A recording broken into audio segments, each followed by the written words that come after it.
இந்திய குடியரசுக் கட்சி சார்பில் அண்ணல் அம்பேத்கர் அருந்தொண்டர் விருது வழங்கும் விழா காஞ்சிபுரம் தனியார் திருமண மண்டபத்தில் நடைபெற்றது. இவ்விழாவில் கலந்து கொள்ள இந்திய குடியரசுக் கட்சி தலைவரும் முன்னாள் சபாநாயகருமான சேகு தமிழரசன் கலந்து கொள்ள வருகை தந்தார். முன்னதாக செய்தியாளர்களை சந்தித்த சேகு தமிழரசன், ஒன்றிய நிதியமைச்சர் நிர்மலா சீதாராமன் இடைக்கால நிதிநிலை அறிக்கை தாக்கல் செய்யும் பொழுது கடந்த 10 ஆண்டு கால பாஜக ஆட்சியில் 25 கோடி மக்களை வறுமையில் இருந்து மீட்டதாக கூறியிருக்கிறார். புள்ளி விவரப்படி இந்தியாவில் வாக்காளர்களாக 96 கோடி பேர் உள்ளனர். இதில் கடந்த 10 ஆண்டு காலத்தில் 25 கோடி பேரை வறுமையில் இருந்து மீட்டதாக நிர்மலா சீதாராமன் கூறியிருப்பது எவ்வளவு பெரிய பொய்! முழு பூசணிக்காயை கைப்பிடி சோற்றில் மறைப்பது போல் நிதியமைச்சர் ஈடுபட்டிருக்கிறார். ஆனால் உலக நாடுகள் வரிசையில் உலக நாடுகள் எடுக்கும் கணக்கெடுப்பில் இந்தியா இன்னும் அதிகமாக வறுமை கோட்டிற்கு கீழ் இருக்கக்கூடிய மக்கள் இந்தியாவில்தான் இருப்பதாக உலக நாடு சபைகள் சொல்லுகின்றது.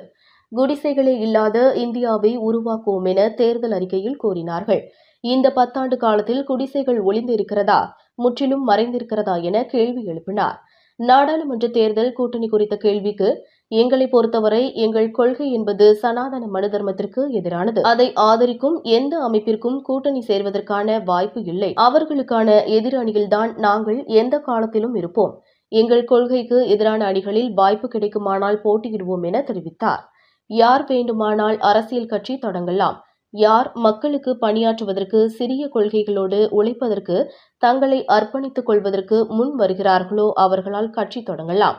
விஜய் அவருடைய தேர்தல் திட்டத்தை சொல்லியிருக்கிறார். என்னை பொறுத்தவரை கட்சி தொடங்கிய நிலையில் களத்தில் வர வேண்டும். கட்சி தொடங்கிய பின்பு நான் அடுத்த தேர்தலுக்கு தான் வருவேன் என்று சொல்வது என்பது போதிய கட்டமைப்பு இல்லை என்று நினைக்கிறாரோ என தெரிவித்தார்.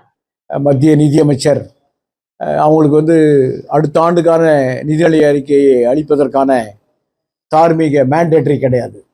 அதனால் அவங்க ஒரு இடைக்கால நிதிநிலை அறிக்கையை தந்திருக்காங்க. அவங்களுக்கு முழு ஆண்டுக்கான முழு நிதிநிலை அறிக்கையை தருகிற மேண்டேட் அவர்களுக்கு கிடையாது. ஒரு தற்காலிக அதில் அவங்க சொல்கிறாங்க, எங்களுடைய கடந்த 10 ஆண்டு கால பாஜக ஆட்சியில் 25 கோடி மக்களை வறுமையிலிருந்து நாங்கள் மீட்டுட்டோம்.